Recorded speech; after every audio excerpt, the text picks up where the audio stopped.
Who first discovered cosmic rays?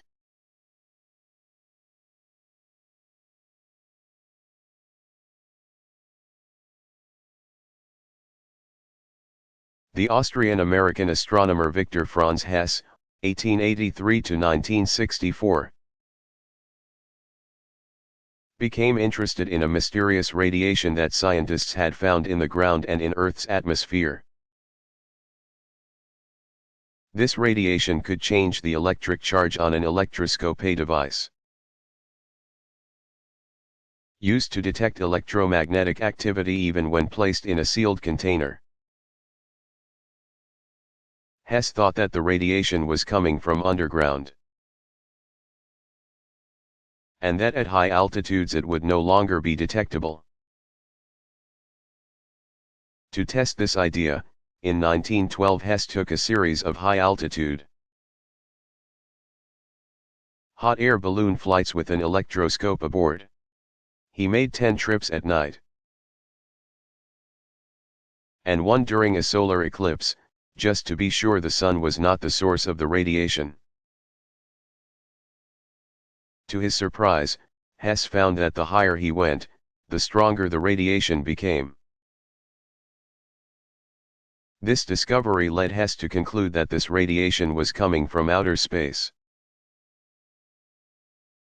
For his work on understanding cosmic rays, Hess received the Nobel Prize in Physics in 1936.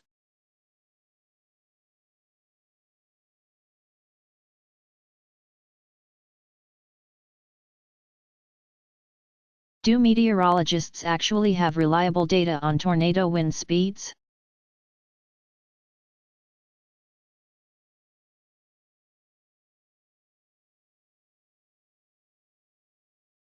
No, and that is a big part of the problem in categorizing tornadoes. Tornado wind speeds have been scientifically estimated using Doppler radar and video observations,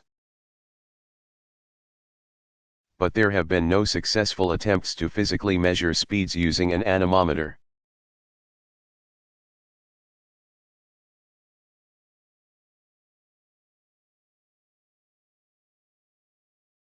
How much of the Earth is usually covered by clouds?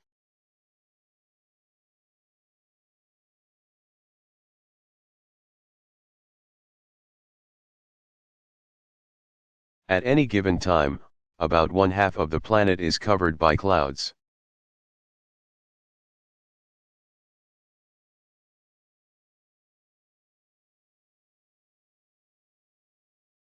When adding antifreeze to a car, should you gauge the amount based on expected low temperatures or expected low wind chills?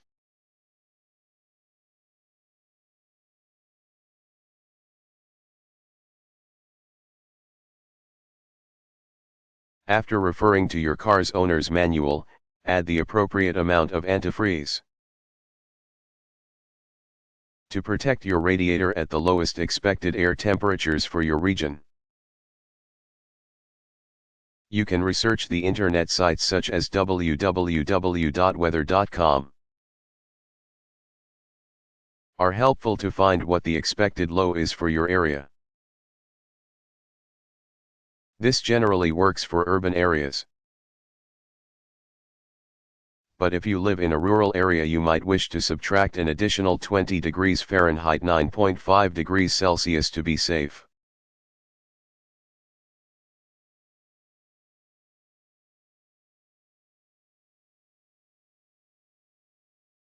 How was the existence of neutrinos proven?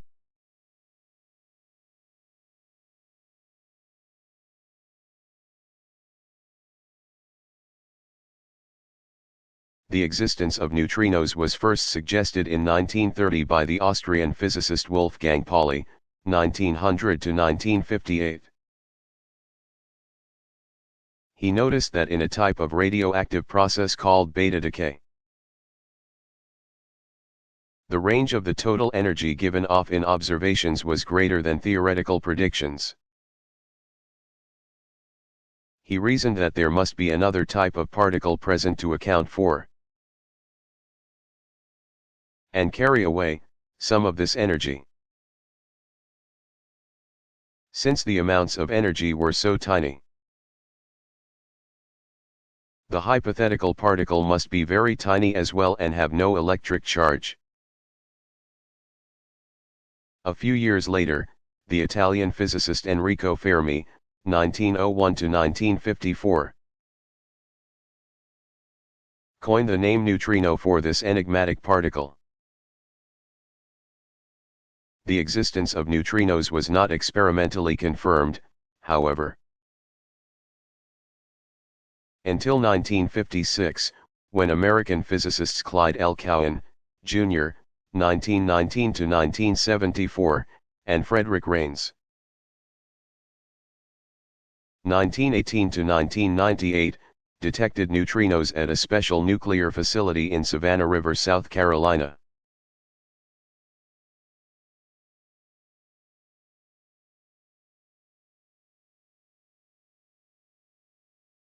Who first described the phenomenon of acid rain?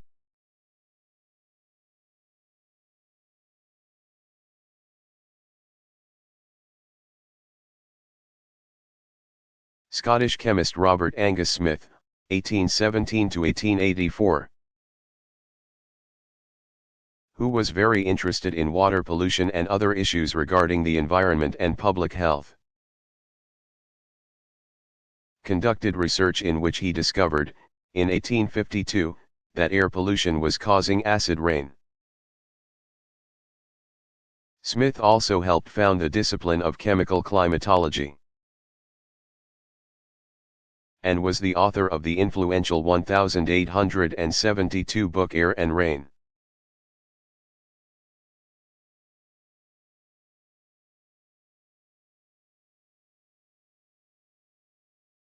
What are Lee troughs and Lee depressions?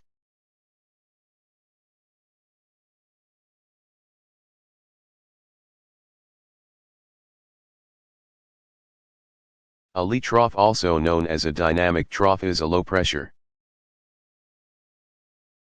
zone that forms downwind from a north-south mountain range. A Lee depression is essentially the same thing, except that troughs are long and stretched out, while depressions are well-defined, localized areas of low pressure.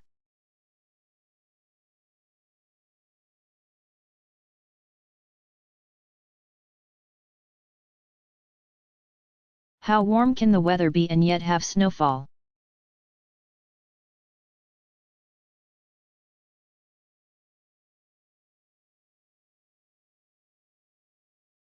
It is possible for the temperature on the ground to be in the 40s Fahrenheit, 4 to 9 degrees Celsius, and still snow. This happens when snow forms at colder temperatures in clouds and does not melt before reaching the ground. In one case, a temperature of 47 degrees Fahrenheit 8 degrees Celsius was measured at New York City's LaGuardia Airport when snow was also seen.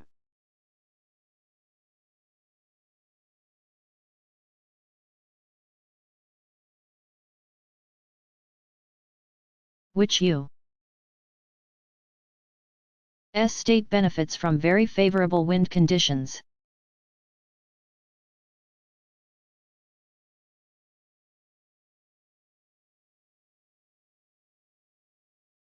The state of Hawaii enjoys a climate where ocean breezes naturally cool the islands,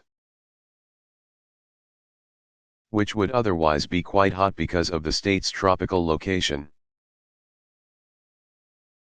Because of these ocean breezes, temperatures rarely exceed 90 degrees Fahrenheit, 32 degrees Celsius, and the evenings are relatively cool, even during the summer.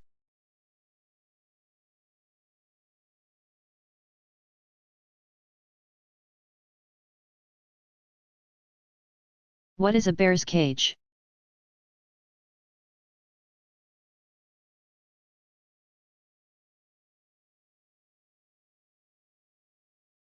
The region of heavy rain and hail that usually forms on the southern and western side of a mesocyclone, but to the northeast of where a tornado may exist or may be forming. is referred to by storm chasers as the bear's cage. This is the most dangerous part of the storm, as a tornado can be obscured behind a rain shield, striking with little warning. Visibility is low, and damaging hail, strong winds, and flash floods are also a hazard.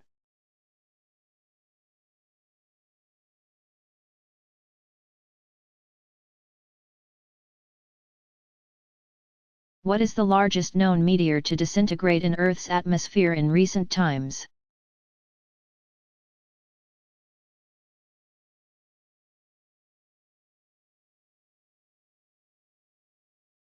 In the night of June 30, 1908, villagers near the Tunguska River in Siberia witnessed a fireball streaking through the sky. A burst of light, a thunderous sound, and an enormous blast. 1,000 miles away.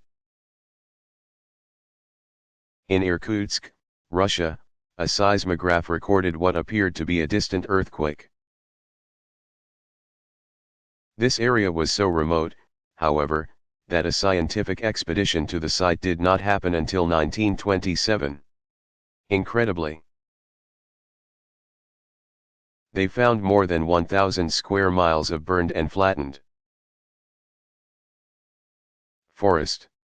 Modern scientific computations have shown that this incredible explosion was probably caused by a small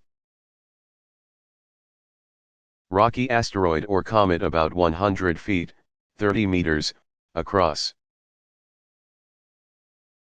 Computer simulations show that it most likely came into Earth's atmosphere at a shallow angle and exploded in mid-air above the forest. The explosion packed a punch easily greater than 1,000 Hiroshima atomic bombs.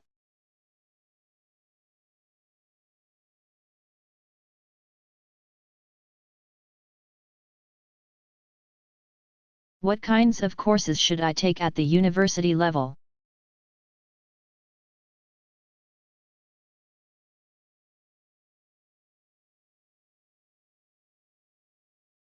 For a more generalized career in meteorology, such as weather forecaster. A broad course in meteorology at the undergraduate level will prepare you well to continue on to graduate school. If you are particularly interested in detailed work in atmosphere science, you would be wise to earn an undergraduate degree in chemistry, physics, mathematics, or engineering. The growing field of environmental and climate research offers opportunities to meteorologists who also have an educational background in fields such as biology, ecology, oceanography, and geophysics.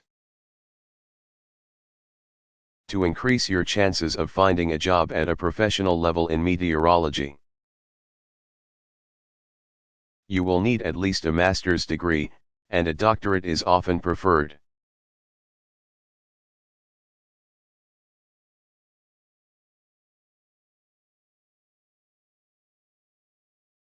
Have the Great Lakes ever been completely frozen over?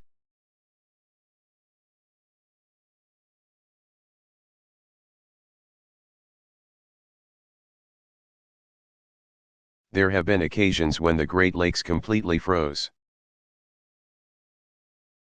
which last happened in 1979. In the winter of 1993 to 1994, the lakes almost froze solid, but not completely. Even though this does not happen often, the Great Lakes generally shut down to shipping. Traffic during the months of January through March because the ice is far too hazardous.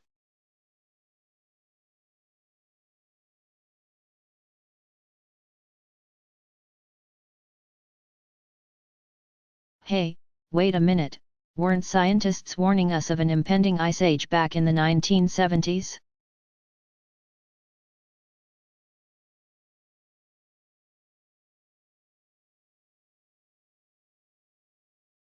Beginning in 1970, there was considerable media attention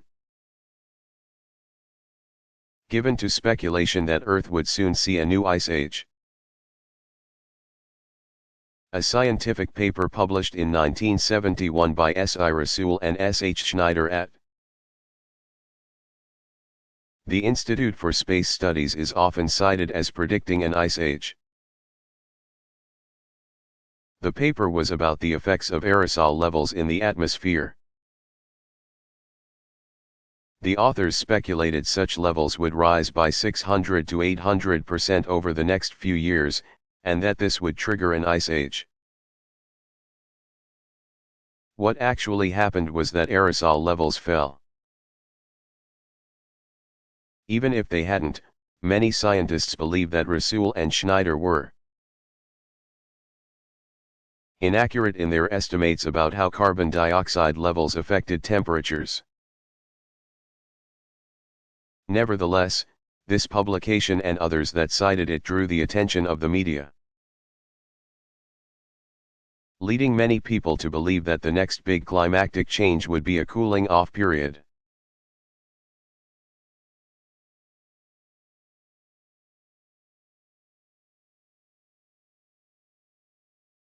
What are the hazards of dust storms?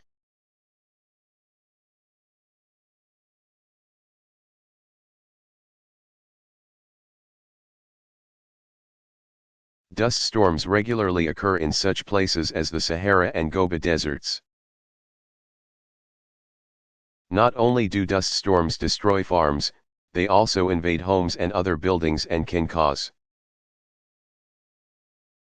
health problems ranging from stinging eyes to lung and other respiratory problems. Lowering visibility. Dust storms have been known, to cause traffic accidents just as well as a snowstorm can. In 1995, for example, 8 people were killed on the New Mexico-Arizona border when a dust storm blew across a highway.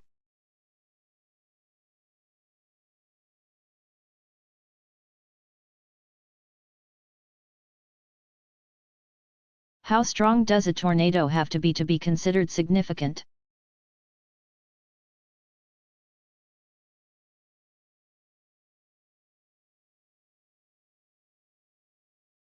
Tornadoes that are F2 or stronger are generally considered to be significant in scale. F4 and F5 tornadoes are considered violent, and rightly so.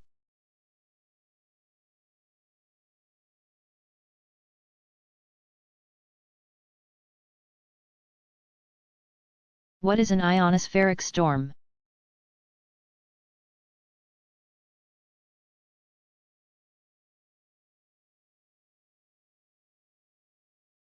When a coronal mass ejection, solar flare, occurs on the Sun's surface. It can dramatically increase the amount of photoionization in the ionosphere. An overwhelming amount of free electrons in the upper atmosphere results. And this can cause problems with radio communications.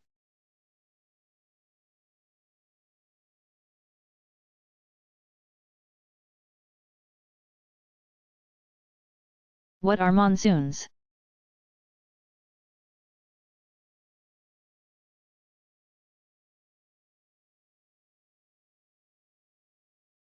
Occurring in southern Asia, monsoons are winds that flow from the ocean to the continent during the summer and from the continent to the ocean in the winter. The winds come from the southwest from April to October, and from the northeast, the opposite direction, from October to April. The summer monsoons bring a great deal of moisture to the land. They cause deadly floods in low-lying river valleys, but also provide the water southern Asia relies upon for agriculture.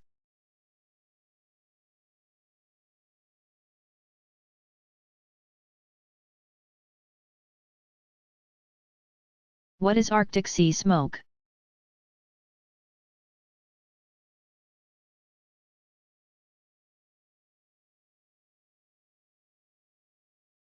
when extremely cold air blows over Arctic ice packs. The warmer sea water beneath causes fog to form when it comes into contact with the colder air. As the fog rises, it may appear to be smoke plumes.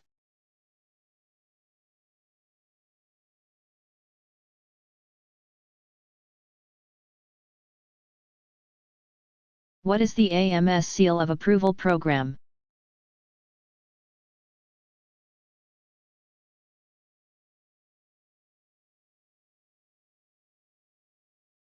The AMS seal of approval is given to forecasters in the media who provide useful and accurate information about the weather. Part of the intention here is to recognize broadcast meteorologists who do more than just read National Weather Service copy on the air. The seal, therefore, is a service to audiences so that they may discern whether they are receiving their information from a certified professional, or simply from a news reader. A meteorologist may receive a seal either in radio or television broadcasting. They are eligible for the seal based on the quality of the information they provide, their professionalism, their demonstrated effort to continue their education in the field,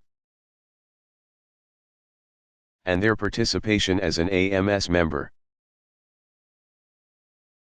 Their qualifications are reviewed by a certifying board committee. Finally, the seal is not bestowed permanently, but must be renewed annually.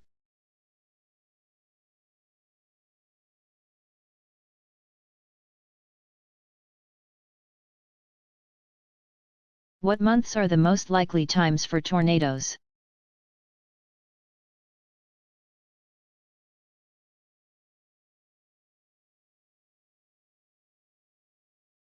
The height of the tornado season in the United States is March through August. Though tornadoes do form in the south during the off-season, more tornadoes occur in May than any other month. But more deaths have been logged during the month of April. One of the worst outbreaks of tornadoes ever recorded ran from April 3 through 4 in 1974. 13 states: Illinois, Indiana, Michigan, Ohio, Tennessee, Kentucky, Alabama, Mississippi, West Virginia, Virginia, North Carolina, South Carolina, and Georgia, saw 148 tornadoes touch down, killing 315 people and injuring almost 5,500. The tornadoes cut through 2,500 miles, 4,000 kilometers, of terrain.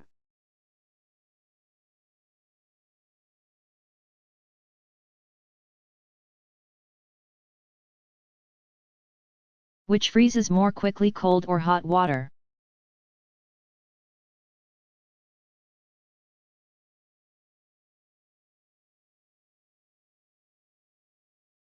An old wives' tale that still circulates in American homes is that if you wish to freeze ice quickly in an ice tray, put hot tap water in it and then put it in the freezer.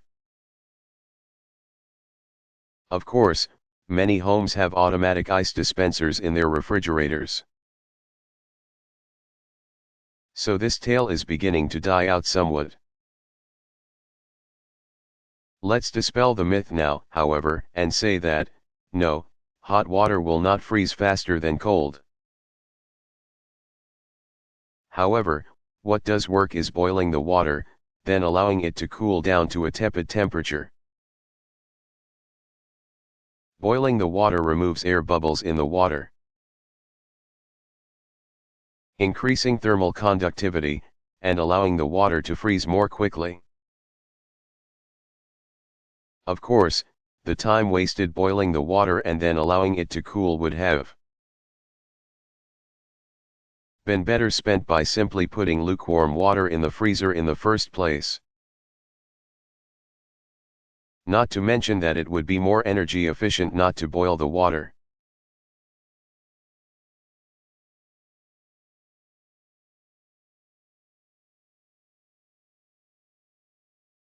Do large-scale weather patterns lead to season trends?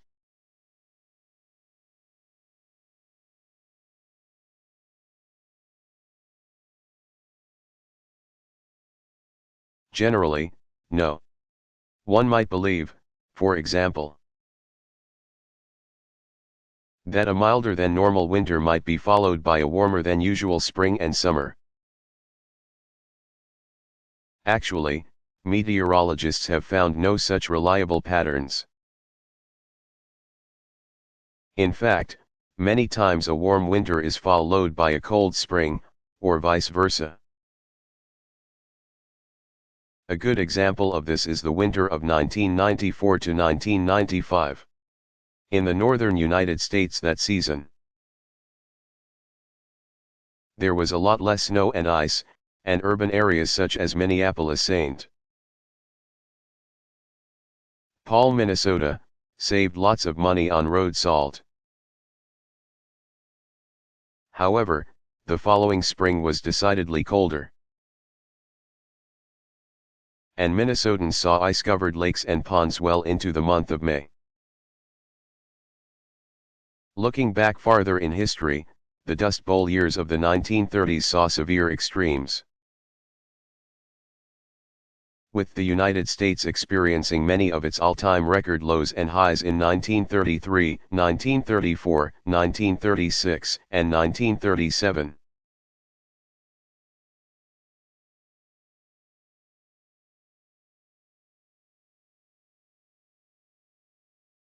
What are the horse latitudes?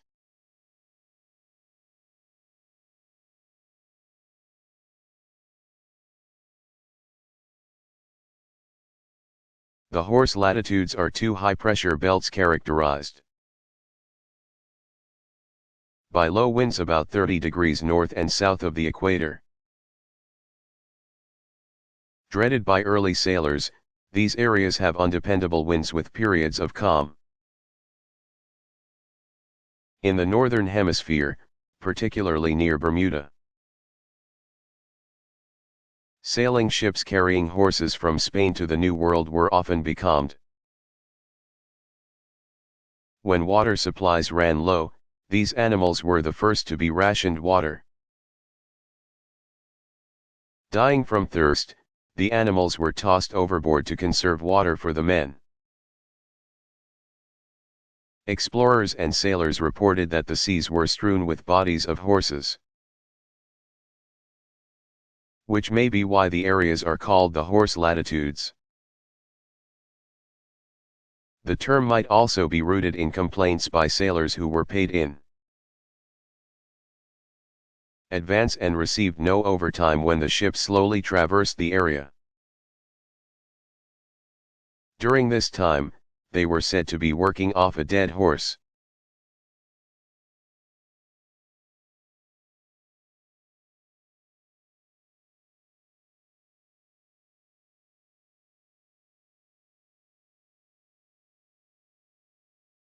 Are there other ways that thunderstorms can be described?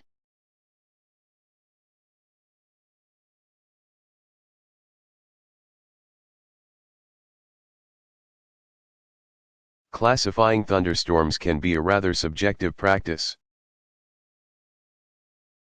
but meteorologists do give different types of storms other names based on how they are formed, including mesoscale convective systems, a large, non-frontal thunderstorm. This classification includes mesoscale convective complexes,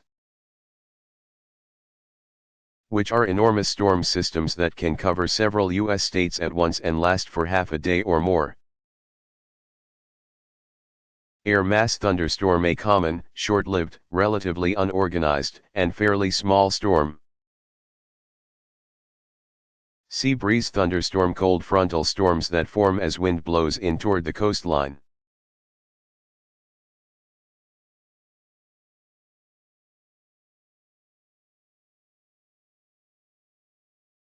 What did the Greeks once speculate about the air?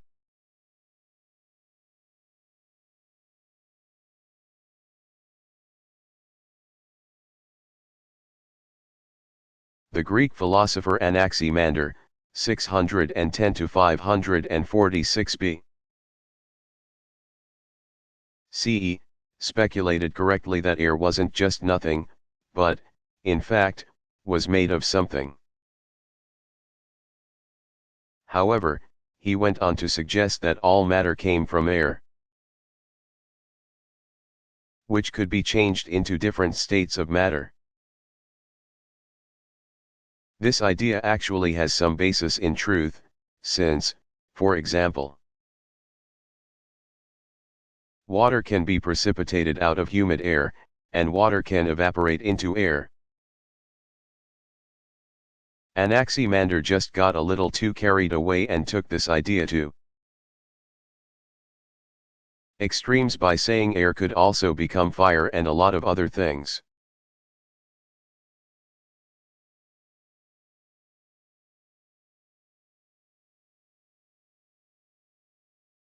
What is an air pocket?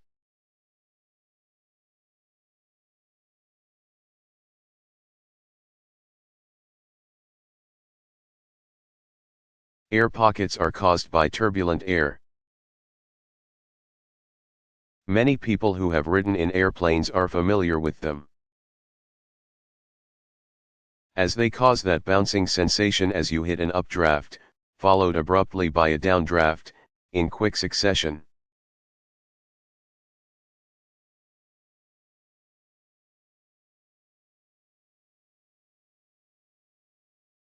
How do we know Earth's magnetic field can flip upside down?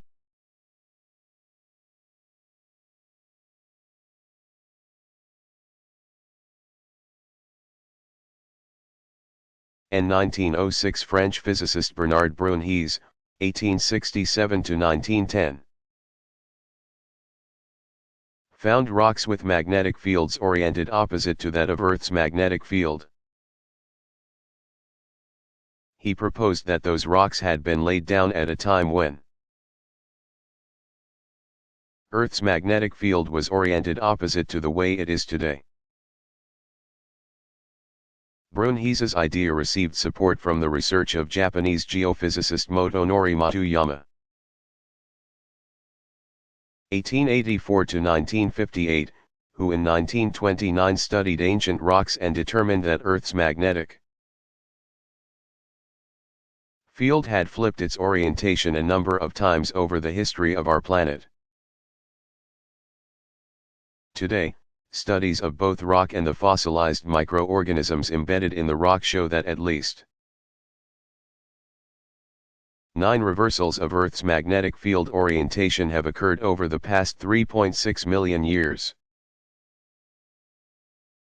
The exact cause of the polarity reversal of Earth's magnetic field is still unknown. Current hypotheses suggest that the reversal is caused by Earth's internal processes, rather than external influences like solar activity.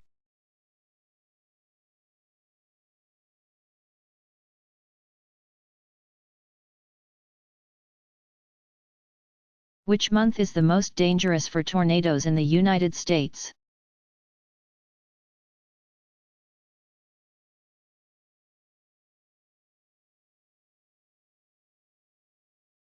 According to one study, May is the most dangerous month for tornadoes in the United States, with an average of 329, while February's average is the safest with only 3. In another study, the months December and January were usually the safest, and the months having the greatest number of tornadoes were April, May, and June. In February, tornado frequency begins to increase. February tornadoes tend to occur in the central Gulf states. In March, the center of activity moves eastward to the southeastern Atlantic states, where tornado activity peaks in April. In May, the center of activity is in the southern plains states. In June, this moves to the northern plains and Great Lakes area, into western New York. The most costly outbreak of tornadoes occurred in May 1999, when at least 74 tornadoes touched down in less than 48 hours in Oklahoma and Kansas, including an F5 on the outskirts of Oklahoma City, causing $1.1 billion in damage.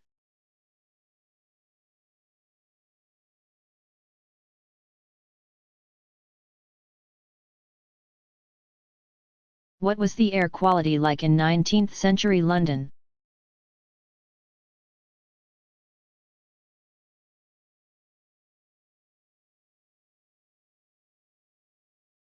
Words can barely describe how bad air pollution was during the late 19th century in London, England. Coal was burned in excess, and the soot and sulfur dioxide that resulted is blamed for a shockingly increased mortality rate among infants. Indeed, it is estimated that about 50% of the children born in London at the time failed to live past the age of 2. So much sunlight was blocked by coal dust that people suffered from lack of vitamin D, with the result being a rise in rickets. And, of course, respiratory ailments were rampant.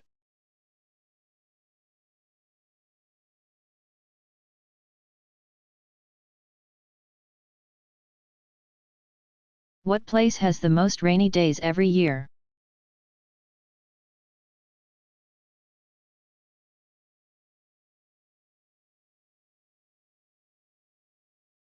When it comes to the number of rainy days per year, the winner is again Mount Wailea on Kauai, Hawaii, with up to 350 rainy days annually.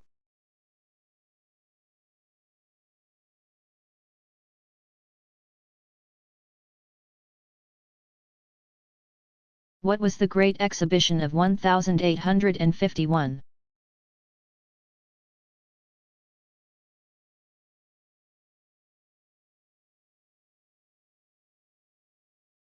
Held from May 1 through 15, 1851, in London, England, the Great Exhibition of the works of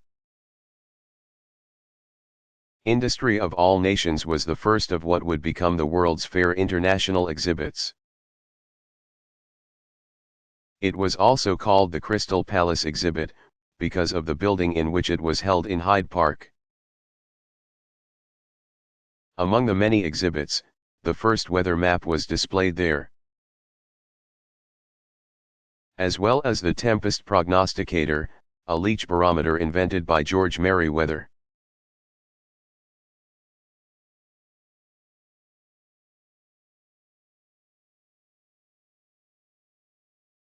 Was the 2005 New Orleans disaster caused by a flood or a hurricane?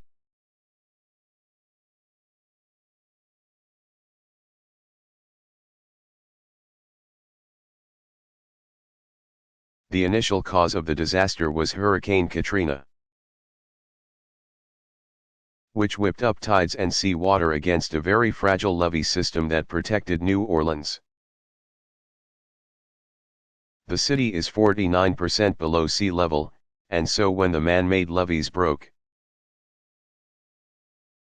flood waters moved in and inundated much of the city.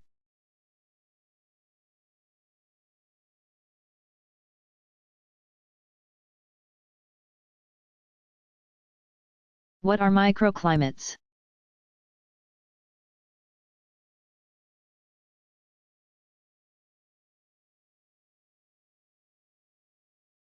Microclimates are small-scale regions where the average weather conditions are measurably different from the larger, surrounding region. Differences in temperature, precipitation, wind, or cloud cover can produce microclimates. Frequent causes of microclimates are differences in elevation, mountains that alter wind patterns, shorelines, and man-made structures that can alter wind patterns.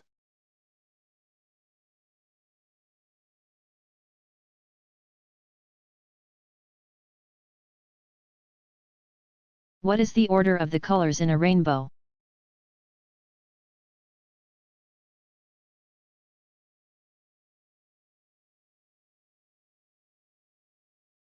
The colors in a rainbow are those of a light spectrum: red, orange, yellow, green, blue, indigo, and violet, with the warm colors, red, orange, yellow, on the outside. Farthest from the ground, and the cool colors, blue, indigo, violet, closer to the ground.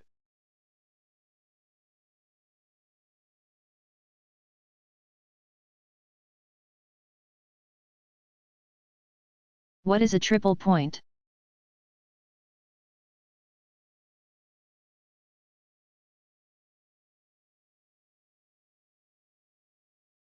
The triple point is the temperature at which a substance can exist in equilibrium in all three of its states: gas, liquid, and solid. For pure water, the triple point at an air pressure of 4.58 mm of mercury is 32.018 degrees Fahrenheit, 0.01 degrees Celsius.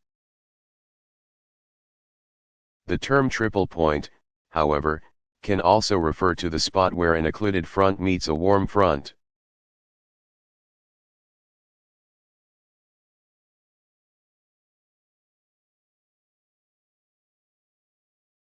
What is an ion?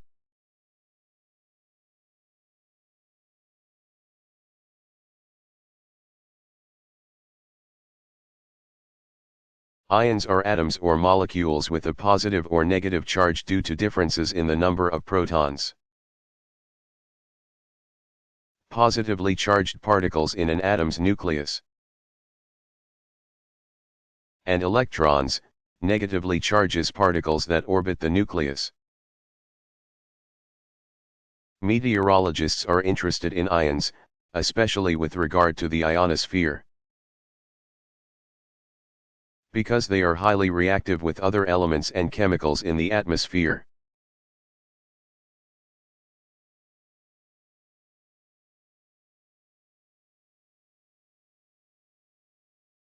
What is the difference between subvortices and satellite tornadoes?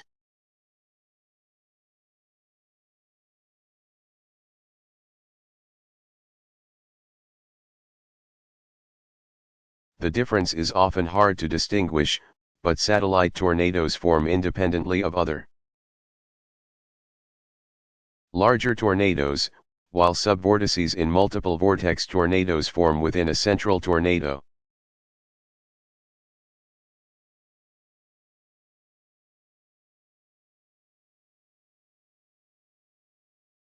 What is industrial forecasting?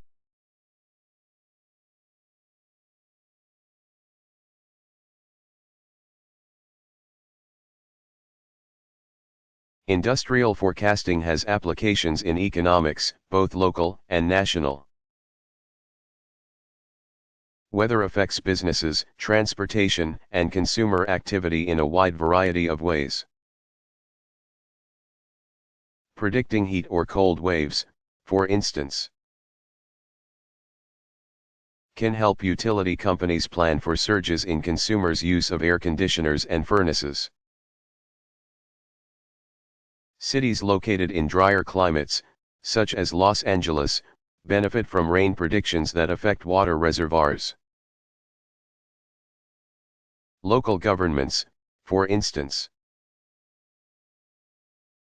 can issue water conservation guidelines in times of drought to prevent resources from being stretched too thin. The sports industry, a multi-billion-dollar market, benefits from forecasts planning for rain, snow, or other harsh weather conditions. Forecasts of ice and snow can help transportation firms plan shipments. And even the fast food industry is affected by weather. For example, research has shown that people order a lot more pizza deliveries in cold and inclement weather. In short, industrial forecasting is of great interest to business and government, as it helps people plan for potential losses. Winter blizzards or hurricanes routinely cost local economies billions of dollars, or redistribution of resources.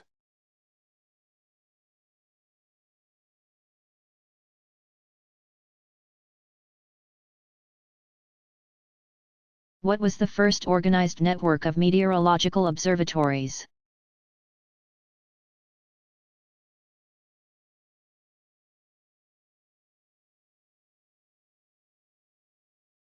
In 1855, Urbain Jean-Joseph Leverrier, 1811 to 1877, a French astronomer, organized an effort to establish weather observatories throughout Europe that would share meteorological data in the first cooperative system of its kind. In 1863, telegraphs linked many of these weather stations together through a central hub in France.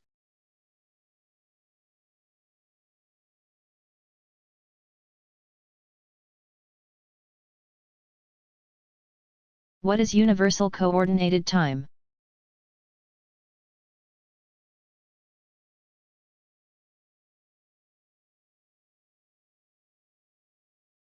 Meteorologists, as well as many other scientists, use the standard of universal coordinated time, UTC, as a time reference to coordinate their measurements.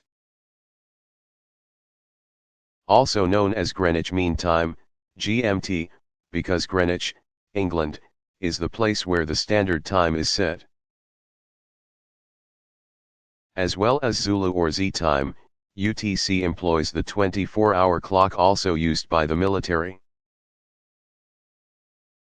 Thus, 0000 UTC indicates midnight and 1200 UTC is noon. A standard set by meteorologists is to make observations every 6 hours at 0000, 0600, 1200, and 1800 UTC.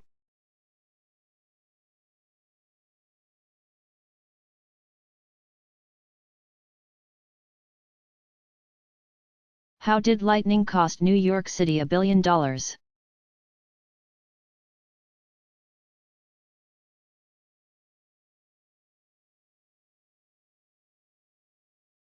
A lightning stroke took out a major New York City power line in July 1977, resulting in a blackout that lasted for an entire day. The looting and losses to businesses, in addition to the repairs needed, were estimated to cost the city about $1 billion.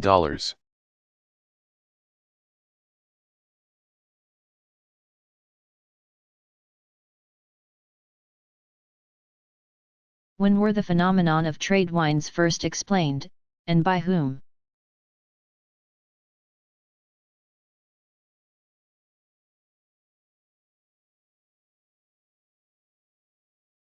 Astronomer Edmund Halley, 1656 to 1742, who is usually thought of as the discoverer of the comet that bears his name, was also interested in cartography, oceanography, and the atmosphere. For instance, he created tidal charts and maps illustrating the path of ecliptic shadows. In 1868, he formed a theory to explain why we have the trade winds. Halley correctly guessed that it had to do with warm tropical air mixing with cooler air from more northern and southern latitudes. His idea, though, did not adequately explain why the winds blow from east to west. rather than south to north, as his theory would have indicated. It took English meteorologist George Hadley's 1685 to 1768 discovery of convection cells to amend the theory correctly in 1735.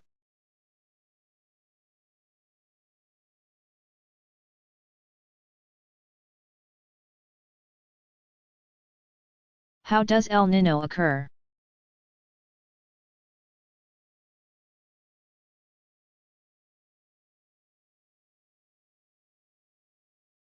The El Niño weather phenomenon happens because of the unstable interaction of ocean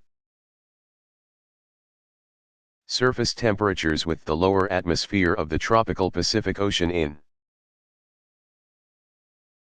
processes that are so complicated even modern science does not fully understand it.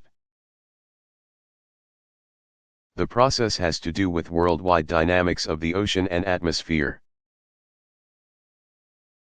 including oceanic waves crossing the entire planet, currents, and global circulation of the atmospheric. About the only thing that scientists have concluded with much certainty is that neither sunspots nor volcanic eruptions seem to influence El Niño.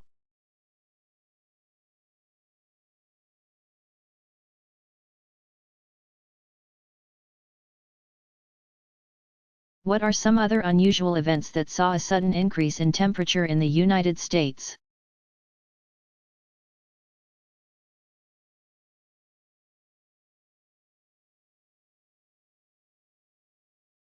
Extreme shifts in weather patterns, such as when a strong warm or cold front moves through a region, have been known to cause rapid changes in temperature of 40 to 80 degrees Fahrenheit. Sometimes in periods lasting less than an hour. One of the most stunning examples occurred in Great Falls, Montana. On January 12, 1980, when Chinook winds carried warm air into the city. A hydrologist for the National Weather Service reported that over a period of just 7 minutes the temperature in Great Falls rose from -32 degrees Fahrenheit -35.5 degrees Celsius to 15 degrees Fahrenheit -9.4 degrees Celsius. A change of 47 degrees Fahrenheit, or 22 degrees Celsius, which was a record, at least in the United States. Previously, Montana held the record when on December 1, 1896, the temperature changed by 36 degrees Fahrenheit in 7 minutes in the town of Kip. It rose a total of 80 degrees Fahrenheit, 37.7 degrees Celsius, that same day over just a few hours. While not occurring over such an impressively short period of time, there have been many other incidents in the United States where abrupt temperature changes have happened within a relatively short time frame. Below are some other remarkable temperature changes.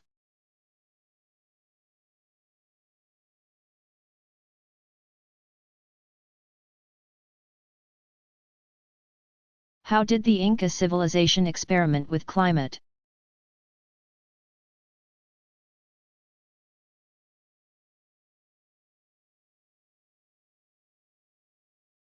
In the Urubamba Valley in Peru, in a city called More, is the remains of a great amphitheater-like terrace system. Archaeologists and scientists now believe that this was a great agricultural laboratory, where each area of the terrace exhibited completely different climates, allowing the Incas to experiment with different climates and growing techniques.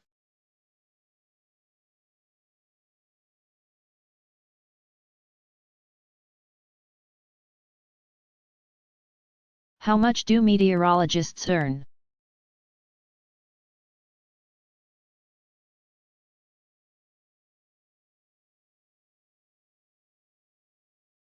You should never pick a career solely based on its earning potential. Pick something you love, and then go from there. That being said, meteorologists make very good wages indeed. As of 2009, average salaries ranged from $70,000 to $108,000 annually.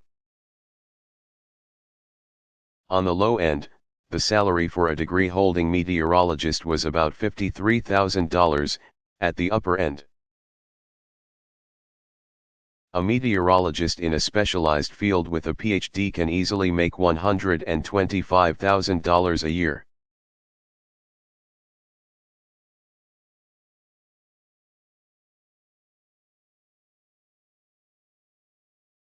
What is the Landsat program?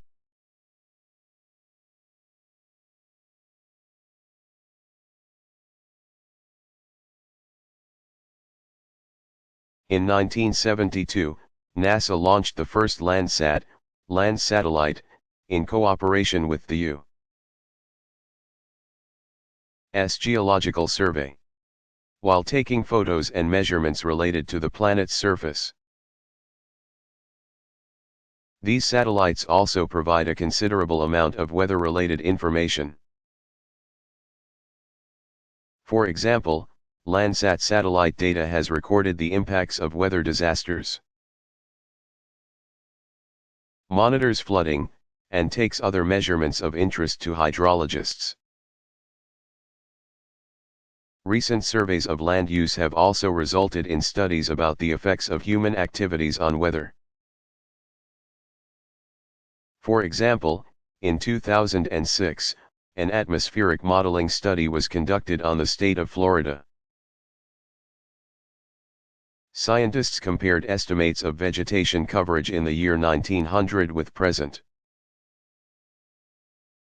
conditions and demonstrated how urban and rural activities were affecting rainfall.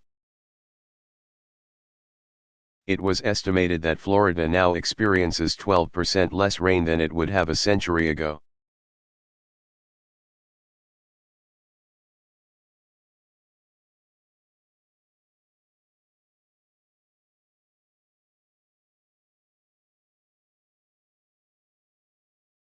How much energy can a hurricane produce?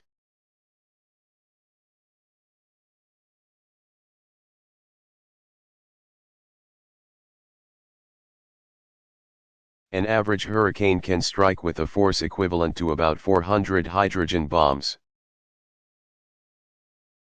each packing 20 megatons of explosive power.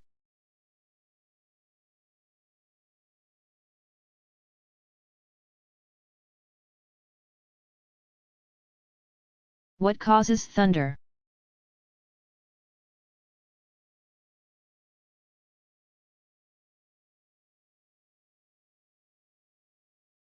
Thunder is created when lightning rapidly heats a section of air. As the air expands, it compresses, releasing the energy as a sound wave that we hear as a loud boom or clap of thunder.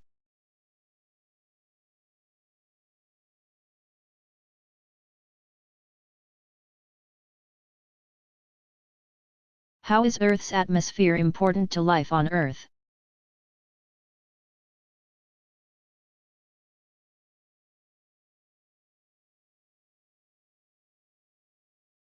Very few life forms on Earth can survive for any length of time at all without Earth's atmosphere.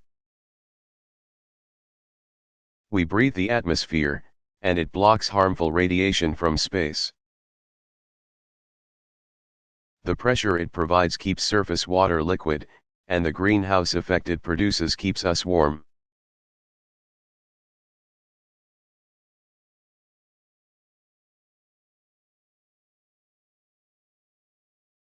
What is bioclimatology?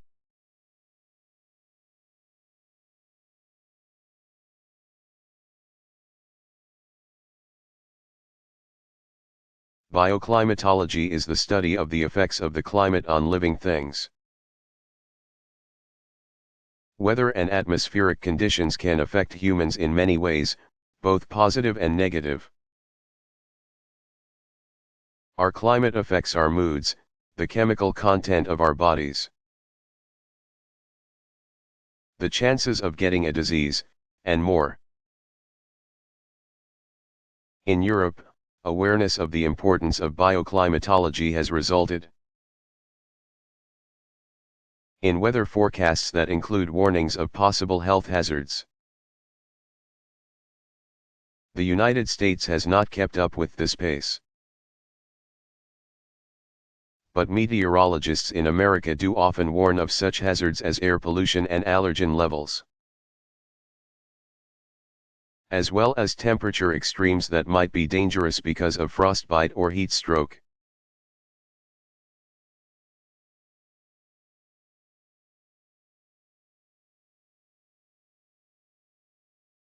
Who was the first person to seriously study tornadoes?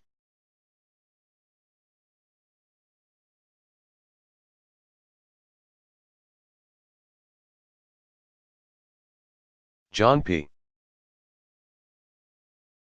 Finley, 1854 to 1943, an officer in the U.S. Army Signal Service and meteorologist, was the first to write an authoritative book on the subject, Tornadoes, which was published in 1887.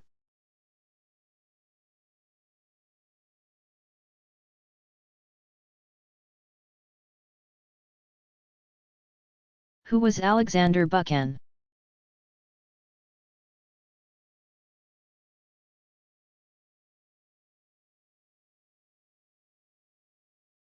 The most prominent meteorologist of the 19th century, Scottish scientist Alexander Buchan. 1829 to 1907, is sometimes referred to as the father of meteorology. He is credited with making great advances in weather charts, including his use of isobars to connect areas of equal pressure in lines that are now familiar to anyone who has seen a weather map. He also understood the importance of ocean and atmospheric circulation like no one else of his age. In his 1868 book, Handy Book of Meteorology, he made long-range weather predictions, the first person to do so in a printed publication. Among his most famous ideas was what are now called Buchan spells. These are predictable blips, abrupt changes in temperature in the usually smooth transition in weather between the seasons. For instance, he predicted that a cold Buchan spell typically occurred the week before Valentine's Day.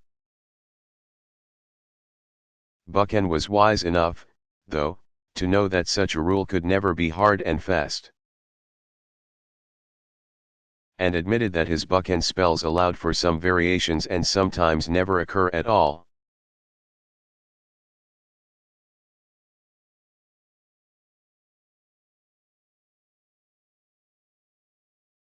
What factors affect the weather?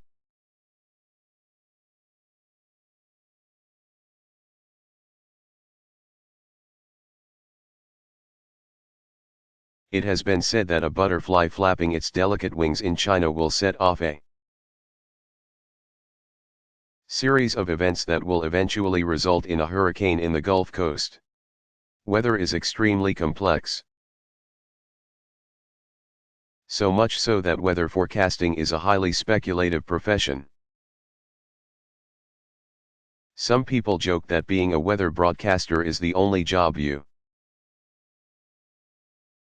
can find where you can be wrong half the time and still stay employed.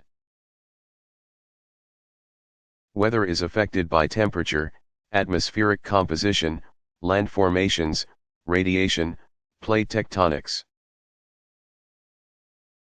geothermic energy, solar winds, biological processes from plants and animals, pollution, and more.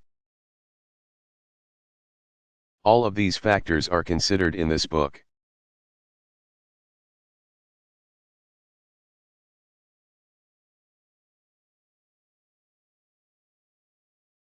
What is the eye of a hurricane?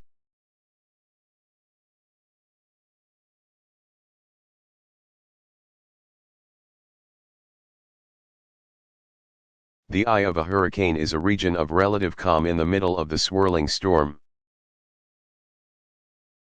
Hurricane eyes range in size from 4 to 40 miles, 7 to 74 kilometers, in diameter. Although Hurricane Wilma had an eye only 2 miles 3.2 kilometers wide, and can be so free of clouds that sunshine can be seen. The more intense the hurricane, the smaller the eye tends to be. The eye is surrounded by the eye wall. An apt phrase because it is literally a circular wall that can reach 7 miles, 11.3 kilometers, into the sky. Once past the eye wall, the hurricane resumes. With winds blowing as fast as 150 miles per hour, 278 kilometers per hour, or more.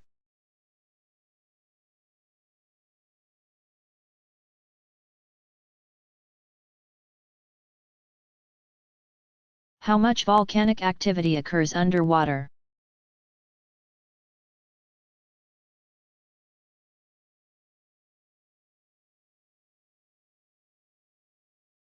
There is a huge amount of volcanic activity taking place underwater, we just can't see it.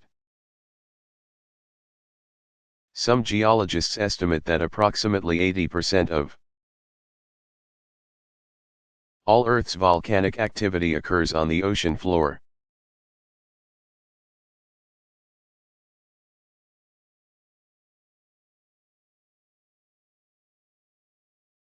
Which state is known as the Sunshine State?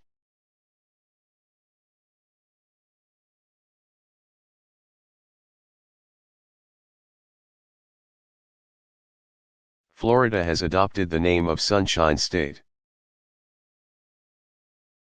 Although it does have a warm, often sunny climate, it also has a pronounced rainy season from April through October.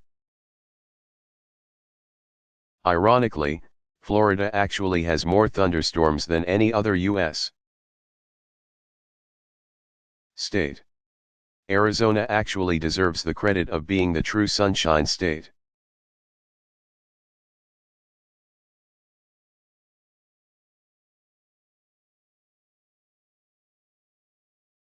Is global warming causing the world's glaciers to melt?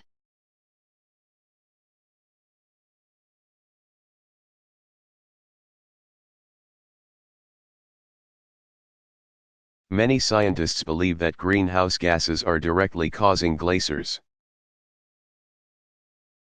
in all parts of the world to melt and recede at an unprecedented rate. It is thought that by 2030 there will be no glaciers in Glacier National Park in Montana, in East Africa. Kenya's Lewis Glacier in Kenya has lost 40% of its size in just the last 25 years.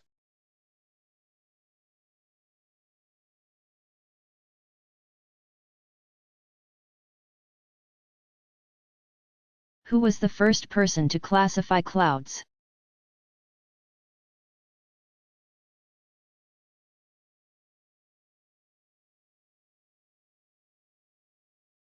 The French naturalist Jean Lamarck, 1744 to 1829, was the first to propose a system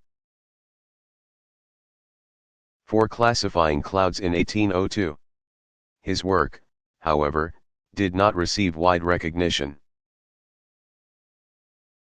A year later, the Englishman Luke Howard, 1772 to 1864, developed a cloud classification system that has been generally accepted and is still in use today. In Howard's system, he distinguished clouds according to their general appearance. Heap clouds versus layer clouds, and their height above ground. Latin names and prefixes are used to describe these characteristics.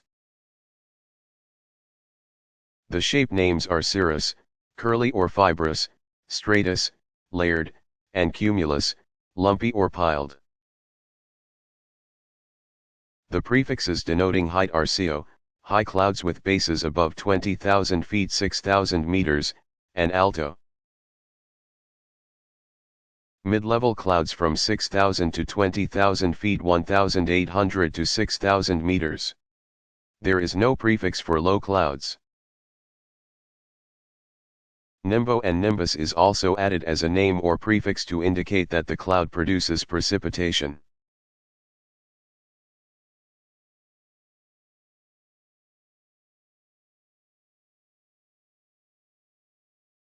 What is solar wind?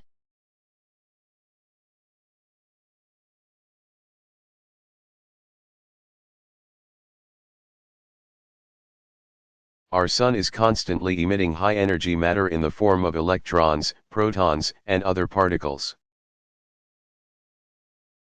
This solar wind, as it is called, is largely deflected by the Earth's magnetic field,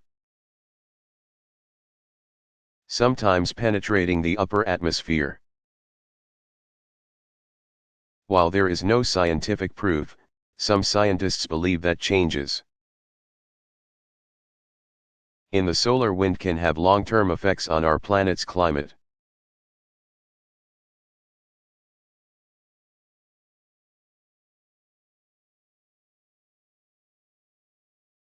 Where does it rain the most in the United States?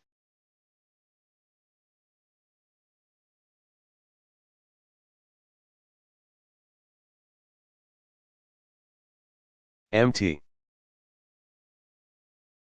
Waialae, on the island Kauai in Hawaii, receives a whopping average of 460 inches. 1,168 centimeters, of rain a year. That's over 38 feet, about 12 meters, of rain per year.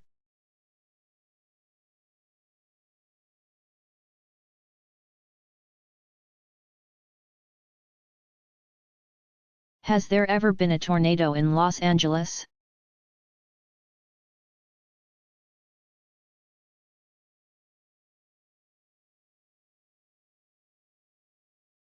Yes, Southern California, including Los Angeles, have experienced weak tornadoes on occasion. Fortunately, no deaths have yet been reported in the state as a result. On May 22, 2008, 2 tornadoes touched ground in Riverside County near San Diego. A tornado warning was also issued in Los Angeles that same month, causing minor damage to homes in the suburb of Inglewood. Los Angeles County has officially seen more than 30 tornadoes since 1918.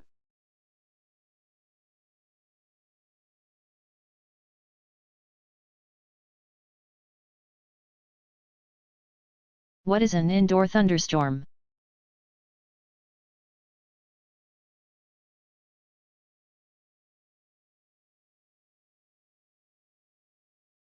When the humidity is very low inside a building, static electricity can easily build up as people walk across carpeting,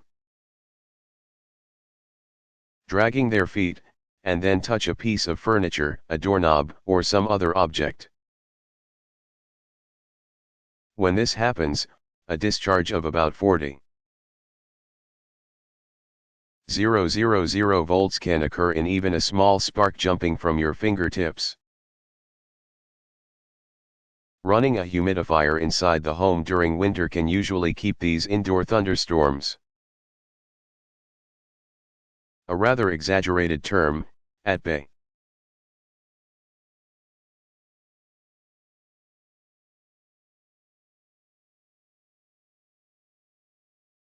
What was the world's worst nuclear disaster?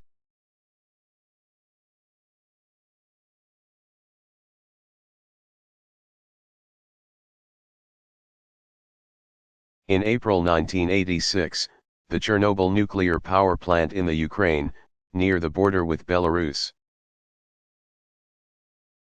had a major accident that released radiation into the atmosphere.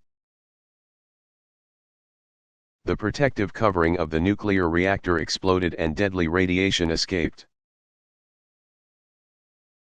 immediately killing at least 28 people and giving 240 others radiation sickness, 19 of whom later died as a result. The radiation exposure that initially occurred is still killing people through related diseases, especially thyroid cancer, and this will continue for many years. More than 100,000 people were evacuated from the region, and deaths due to radiation poisoning continue as radioactive isotopes spread across Europe. The radiation cloud that resulted from the disaster traveled more than 1,300 miles. 2,000 kilometers, infecting crops and livestock that then became unsafe to eat.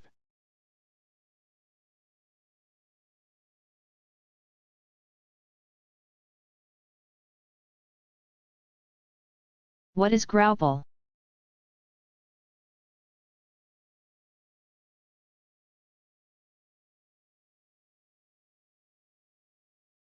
Graupel, also known as snow pellets, is a funny word that means soft hail. It is created when supercooled water causes rime to form around a snowflake nucleus. Graupel is heavier and more granular than regular snow. Because of this, large amounts of graupel forming on a hill or mountainside can create dangerous conditions suitable for avalanches.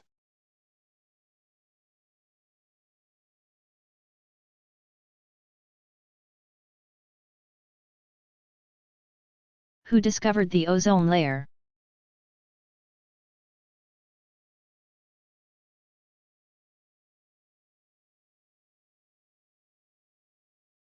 In 1913, French physicists Henri Buisson, 1873–1944, and Charles Fabry, 1867–1945, full name: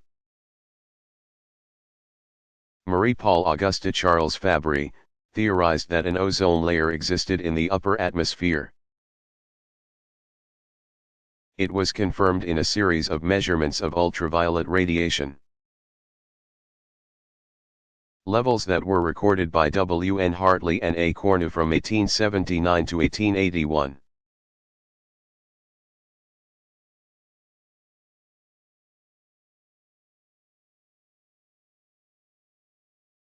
What is Dalton's law?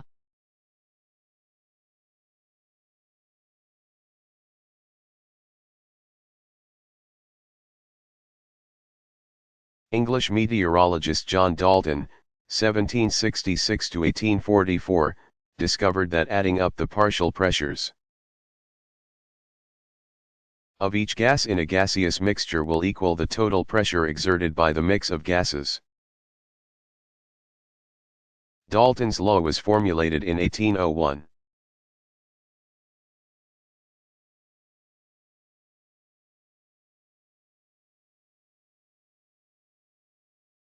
Have neutrinos ever been shown to have hit Earth from somewhere other than the Sun?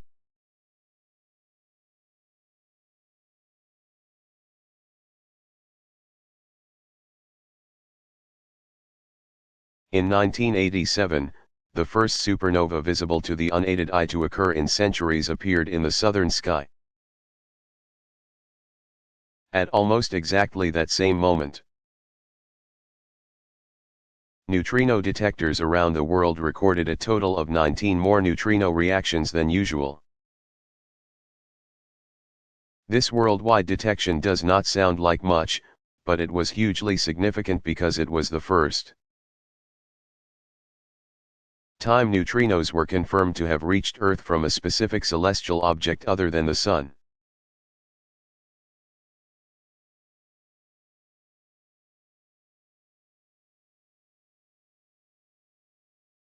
Does wind have a lot of energy that could help reduce the need for fossil fuels?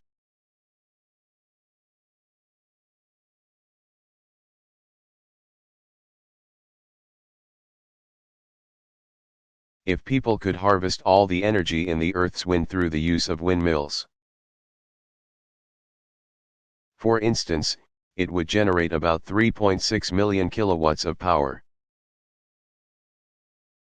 Enough to supply the energy needs of 3.6 billion Americans. Since Americans use much more energy than most people on the planet, it is safe to say that the energy needs of the nearly 7 billion people on Earth could be met by wind power alone. Unfortunately, it would be impossible to extract all of this energy. Wind turbines have become economically feasible, but we could never place them over every land and sea surface on the planet.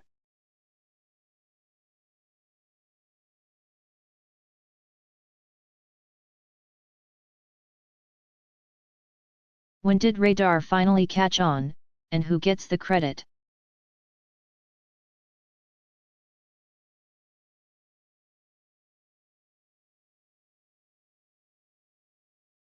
In 1935, over 3 decades after Hullsmeyer first proposed the idea, radar technology came into its own through the work of British scientist Robert Watson Watt, 1892 to 1973, along with H. E. Wimperis, 1876 to 1960, Henry Tizard, 1885 to 1959, and A. F. Wilkins, working for the British government. Watson Watt was given the assignment of investigating whether Germany's Adolf Hitler could carry out a threat of creating a weapon using radio waves. Watson Watt knew this was an impossibility, but he saw another potential use. Using shortwave radio transmitters from the British Broadcasting Corporation, he and his colleagues created the first practical radar technology. Radar was used to detect attacking German airplanes during World War II, and was credited with swaying the 1940 Battle of Britain in England's favour.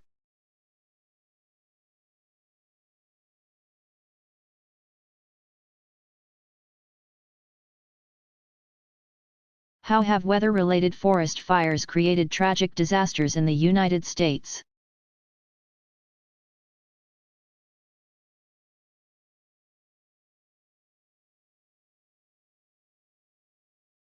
Dry, hot conditions and lightning have caused some of the most devastating forest fires in the United States. For example, on September 1, 1894, a heat wave in the Midwest led to a forest fire near Hinckley, Minnesota, where 400 people consequently lost their lives. And on October 8, 1871, the so-called Peshtigo fire killed 1,800 people in Michigan and Wisconsin. Northern climes are particularly vulnerable to forest fires caused by the weather. During Alaska's mild, dry summers, for instance, the state experiences a dramatic rise in forest fires.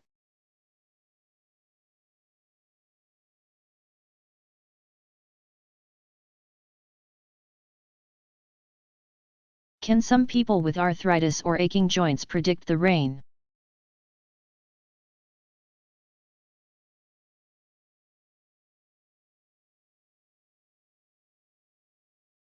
Many people claim that they can feel a rainstorm approaching because they will feel an ache in their knee,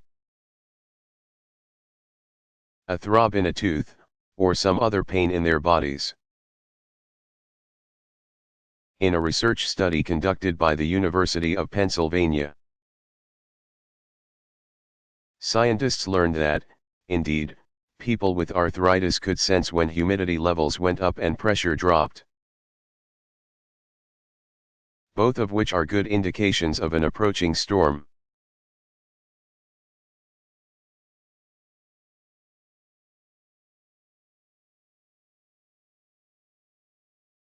What was Hurricane Katrina?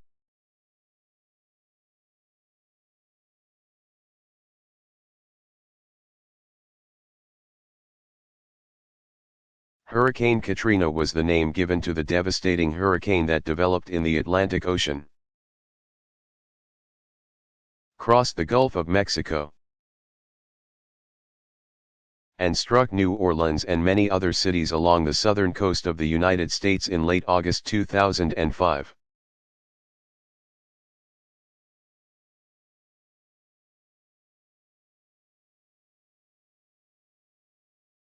What is continentality?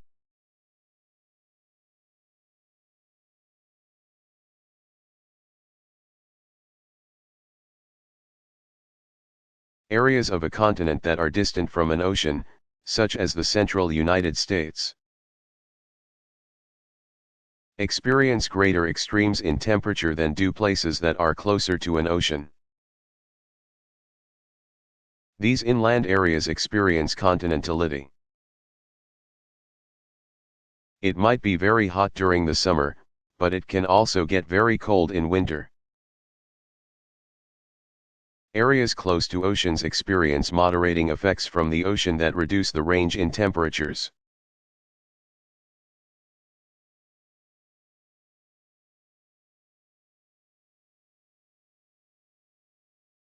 What is the enhanced Fujita scale?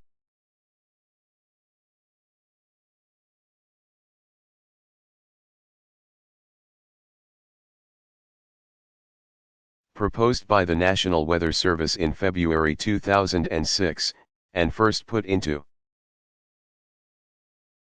use on February 1, 2007, the Enhanced Fujita Scale, EFS, was created to better reflect actual damages recorded since the original Fujita scale was developed. Meteorologists have recently concluded that structures could be